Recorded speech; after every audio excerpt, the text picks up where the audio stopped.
bad down on that guitar, the way he felt, and you could feel it come right off the record. When Buddy Holly died in that plane crash on February 3, 1959, the world stopped for a moment.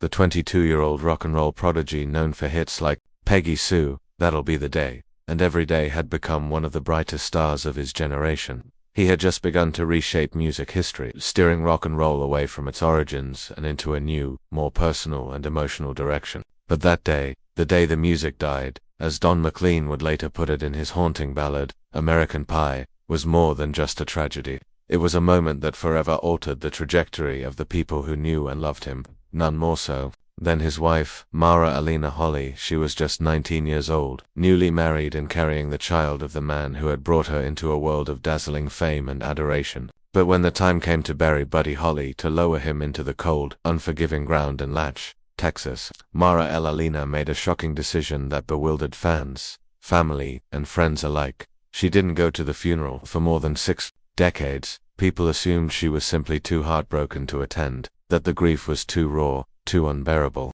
But in 2024, at age 85, María Elena finally broke her silence. In a trembling voice, and with tear-streaked eyes, she revealed the truth about what really happened in the hours, days, and weeks following Buddy's death. And the secret she kept, hidden all these years, wasn't just about grief. It was darker, more painful. A wound that had festered for more than half a century. A wound rooted in guilt, in loss, and in fear. The truth, she admitted, is that she believed she had caused the crash. To understand María Elena's confession, you have to go back to the beginning, before the fame, before the plane crash, before rock and roll even had a name. Born María Elena Santiago in Puerto Rico and raised in New York, she was working as a receptionist at Pure Southern Music in 1958, a small publishing house in Manhattan, when Buddy Holly walked through the door. She didn't even know who he was. He was polite, soft-spoken, and charming in an awkward, disarming kind of way. He was also persistent. By the end of their first meeting,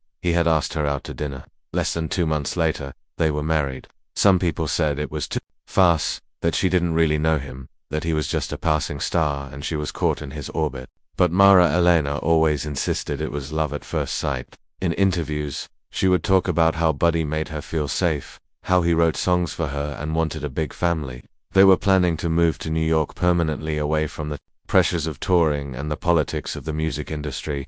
Buddy had grown tired of the endless shows and fights with his former bandmates, the Crickets. He wanted to settle down to produce music from home and to raise the child María was now carrying. That dream died on a frozen Iowa field, in a tangle of twisted metal and broken wings. The plane crash that killed Buddy Holly, Richie Valens, and the Big Bopper was the result of a late-night decision after a grueling performance in Clear Lake. Tired of traveling by cold, uncomfortable bus, Buddy chartered a small Beechcraft Bonanza to take him and his bandmates to their next gig. The weather was rough. The pilot, Roger Peterson, was young and poorly informed about the conditions. María Elena was back in New York, 6 weeks pregnant, when she got the call. She never forgot the words, "But he's gone." She collapsed, hitting her head on a table, and was taken to the hospital. That same day she suffered a miscarriage. She lost the child, she lost her husband, and she lost the future they had planned together. In that moment, her world shattered. But the real devastation, she now claims, was not just from what happened, but from what she believed she had caused. In her 2024 interview with a documentary filmmaker working on a retrospective about the legends of rock and roll, Elena finally let the words fall from her mouth like stones from her chest. "I told him to go," she whispered. "I told him to take the plane." She had always been uncomfortable with the long hours Buddy spent on the tour bus, worried about him sleeping in freezing conditions, eating poorly, getting sick. Just days before the crash, during a rushed phone call, Buddy told her he was considering hiring a plane to cut down on the travel time. "I told him to do it," she said. "I said it would be safer. I said I'd feel better if he flew." She paused, her voice cracking, and he said, "Okay, baby, if that makes you happy." It wasn't her fault, not really. Everyone knew the weather was bad, that the pilot was an instrument certified for night flying in snow. But for María Elena, that didn't matter. What mattered was that she had encouraged it, that she had given the green light, and that when the wreckage was found, her husband's body was lying in the snow, his glasses broken beside him. This belief that she had somehow caused the crash was the beginning of a long, slow unraveling. In the days after Buddy's death, friends and family tried to console her. They invited her to the funeral in Leech. They said she needed closure, but she couldn't go, not because she was too sad to see him buried, as the newspapers claimed, but because she couldn't face his family. They would have seen it in my eyes, she said. They would have known. She stayed in New York alone with the silence of a nursery that would never be filled and a wedding ring that now felt like a shackle. She avoided interviews, she turned down tributes, and she withdrew from the public. People assumed she was consumed with grief, and in a way she was. But it wasn't just the loss that haunted her. It was the belief that she had orchestrated it. In the decades that followed, María Elena tried to rebuild her life. She remarried eventually, had other relationships, and even got involved in preserving Buddy's legacy. She worked with record labels on re-releases and helped set up museums and memorials. But in every photo, behind every smile, there was a shadow. She would speak of Buddy in glowing terms, how he changed music, how he was ahead of his time, how he loved her, but she never spoke of the crash in detail. She never visited the crash site, she never went back to Clear Lake, and she never again spoke of the baby she lost. The few who knew her well, close friends and family, understood that something was broken inside her. She seemed unable to fully connect with people, to trust that happiness could last.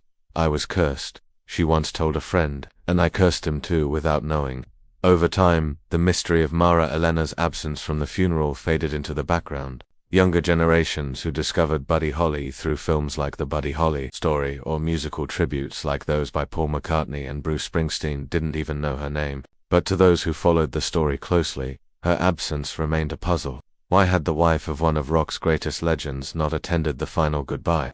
Why had she vanished from the public eye for so long? In 2024, with time running out and her health declining, María Elena decided it was time to answer those questions. Her confession came not with fanfare, not at a press conference, but in a quiet sit-down interview filmed in her modest home.